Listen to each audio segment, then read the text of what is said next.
আজকের ভিডিওটি শুধু তাদের জন্য যারা ফিগমাতে কাজ করতে গিয়ে কম্পোনেন্ট নিয়ে ঝামেলায় পড়ে যান।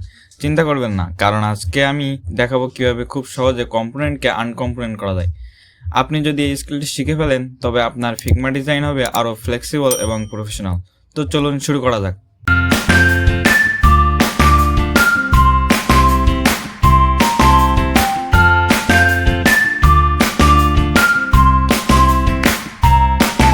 প্রথমে আমরা বুঝে নিই কম্পোনেন্ট আসলে কি। কম্পোনেন্ট হচ্ছে এমন একটি এলিমেন্ট যা আপনি একবার তৈরি করলে সেটার কপি আপনি যে কোনো জায়গায় ব্যবহার করতে পারবেন।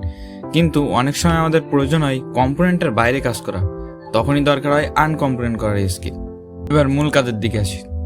সাপোজ মনে করুন আপনার একটি কম্পোনেন্ট আছে, মানে এই কম্পোনেন্টটিকে আপনার এডিট করার প্রয়োজন বা আনকম্পোনেন্ট করার প্রয়োজন। এখন সেক্ষেত্রে আপনি কী করবেন? সিম্পলি আপনার কম্পোনেন্টটাকে সিলেক্ট করবেন, ওয়ালটা হোল্ড করে সাইডে নিয়ে আসবেন, এটা কপি হবে। কিংবা আপনি সিম্পলি এখান থেকে কপি পেস্ট করে নিতে পারেন। তো শর্টকাট হলো ওয়ালটা কি হোল্ড করে টেনে নিয়ে আসবেন, তাহলে এটা কপি হয়ে যাবে। দেখেন, এইটা আমার মাদার কম্পোনেন্ট, এইটা চাইল্ড কম্পোনেন্ট। তো যারা মাদার কম্পোনেন্ট কি চাইল্ড কম্পোনেন্ট কি এইটা জানেন না, তা আমাদের চ্যানেলটি সাবস্ক্রাইব করে রাখুন। নেক্সট ভিডিওতে এইটা নিয়ে আমরা আলোচনা করব। তো দেখুন, আমাদের মাদার কম্পোনেন্ট এইটা আর আমাদের চাইল্ড কম্পোনেন্ট এইটা কিন্তু আনকম্পোনেন্ট করা যায় না মাদার কম্পোনেন্টটাকে। তো সেক্ষেত্রে কী করেছি, আমরা চাইল্ড কম্পোনেন্ট তৈরি করে নিয়েছি। এখন এই চাইল্ড কম্পোনেন্টটাকে আনকম্পোনেন্ট করবো। দেখেন, ডিসটেন্স ইনস্ট্যান্স এটাতে দিই, দেখেন এটা কিন্তু আনকম্পোনেন্ট হয়ে গেছে। এখন আমাদের এটার দরকার নেই, এটা সেমি ডিলিট করে দিই। দেখেন এটা কিন্তু আমাদের আনকম্পোনেন্ট হয়ে গেছে। দেখেন সিম্পলি আমি এখান থেকে চেঞ্জ করি,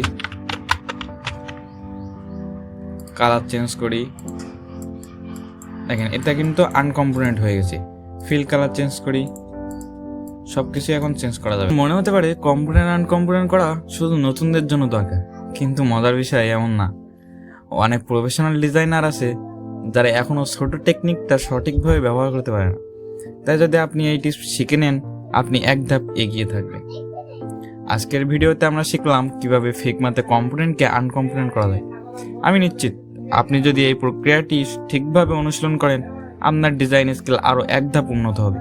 যদি ভিডিওটি ভালো লেগে থাকে তাহলে অবশ্যই লাইক দিন, আপনার বন্ধুদের সাথে শেয়ার করুন এবং গ্রাফিক টিউটর বিডি চ্যানেলটি সাবস্ক্রাইব করতে ভুলবেন না। পরের ভিডিওতে আবার দেখা হবে।